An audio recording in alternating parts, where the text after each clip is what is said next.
Good evening, all. Today marks a momentous occasion as we gather here to celebrate the grand opening of another hospital operated by Akash Health Institute.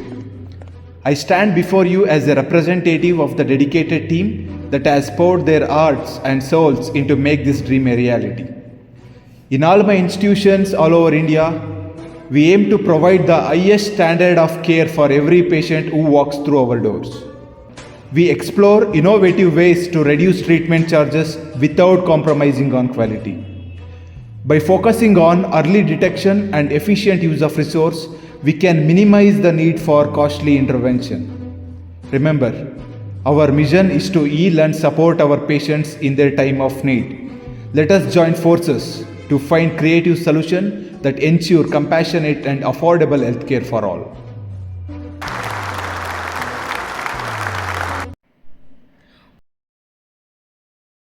Wow, such a great personality. I am really proud to work in this hospital. Do you want to know the another side of him? What's that? He's an owner of 5,000 major multi-speciality and super specialty hospitals all over India. He owns pharmaceutical industries too. He's a billionaire and still greedy. He bribes and threatens doctors from small clinics to refer patients to his hospital.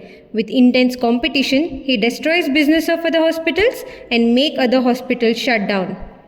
Oh, is it? It is very difficult to read people these days. Ma'am, are you attending today's pharmacy and therapeutic committee meeting? Yeah, along with me, two other physicians, one clinical pharmacist, one nursing staff, and our hospital admin will take part in it. Pharmacy and Therapeutic Committee meeting. Meet our clinical pharmacist, and she is new joining as a physician. Good evening, ma'am. Good evening, please be seated. Welcome to today's Pharmacy and Therapeutic Committee meeting. Ma'am, this is the data related to today's meeting in which we will be discussing setting up of moral, legal and ethical guidelines for hospital policy, advising hospital staff on drug-related issues and management of adverse drug reactions and medication errors. Any questions or queries? Ma'am, if drugs purchased by hospital are defective in quality, it should be informed first to the manufacturer for appropriate action. If satisfactory answer is not obtained from the supplier, it should be reported to the Food and Drug Control Administration. All medications comes from my manufacturing unit. No question to be asked on that. But sir, polypharmacy is the biggest issue I found after analyzing all of the current year's report. In that, overprescribing of antibiotic is very predominant. And also it is very important to introduce stop orders on antibiotics. They shall be automatically discontinued after 48 hours of prescribing. Do you have any idea about global antibiotics market? It's $50,000 million. 40% of revenue to the hospitals comes from pharmacy. So no stop orders on any medications. Instead, there will be a prescription target for every doctor who works under me. He must prescribe maximum number of antibiotics. But ma'am, antibiotics are becoming increasingly ineffective as drug resistance spread globally, leading to more difficult to treat infection and deaths. If you do not change the way antibiotics are used now, new antibiotics will suffer the same fate as the current ones and become ineffective. The cost of antimicrobial resistance to national economics and health system is significant. It prolongs hospital stay and need more expensive and intensive care. Medical procedures such as surgery, including C-section or hip replacement, cancer chemo and organ transplant will become more risky. You are just a clinical pharmacist here. Just do what we say. After 20 years. Hello, my daughter is in critical condition. She can't breathe. We are on the way to the hospital. I need the best team. Okay, sir. Dr. Mohini? Yes, ma'am. Owner's daughter is on the way. Make all the arrangements quickly. Okay, ma'am.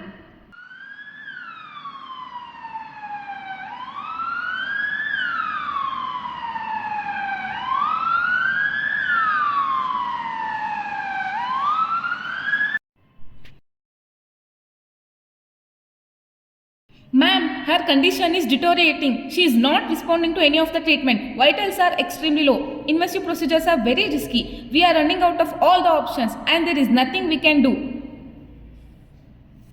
Sir, your daughter's health is critical and her chances of survival are slim. Stop saying that. I have the ability to bring the best doctors from other countries. But sir, she has extensively drug resistance pneumonia. No doctor can do anything without potent drugs to treat a condition. After 48 hours.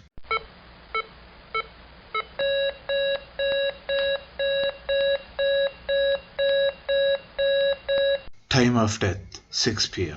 Sir, sorry to say this, your daughter is no more. I want the entire team to be present here right now because you are responsible for my daughter's death. Sir, you are responsible for your daughter's death. You pressurized doctors for overprescribing antibiotics just to sell your medicines from your manufacturing unit all over India and to make profit out of it. Because of your ill practice, thousands of people dying of antibiotic resistant environment that you have created. And sir, it takes 10 to 15 years for a new drug to be developed and brought into market. Scientists are working continuously.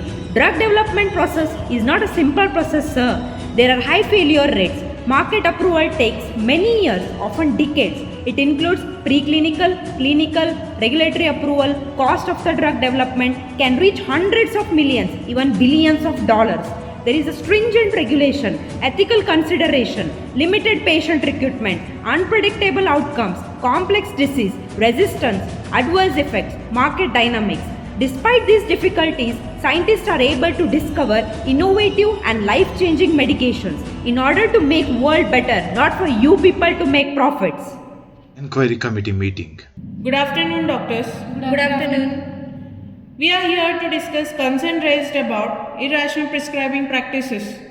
Can you provide some insight into the situation? Time constraints, ma'am. There was pressure to appease patients' demands. Additionally, pharmaceutical marketing and incentives also influenced our decisions.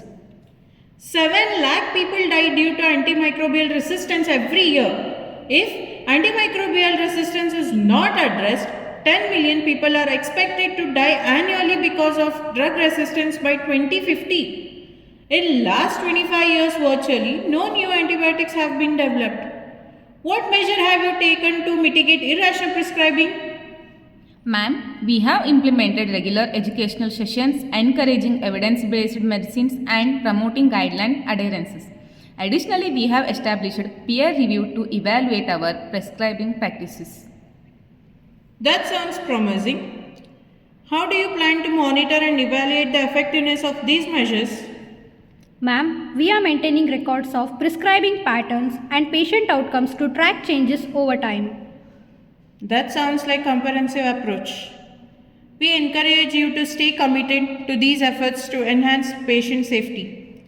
We will be closely monitoring the progress. Thank you for your understanding and support, ma'am. We are dedicated to upholding the highest standards of patient care and safety. But according to Section 304A of IPC, owner and physician are charged with fine of 2 crores.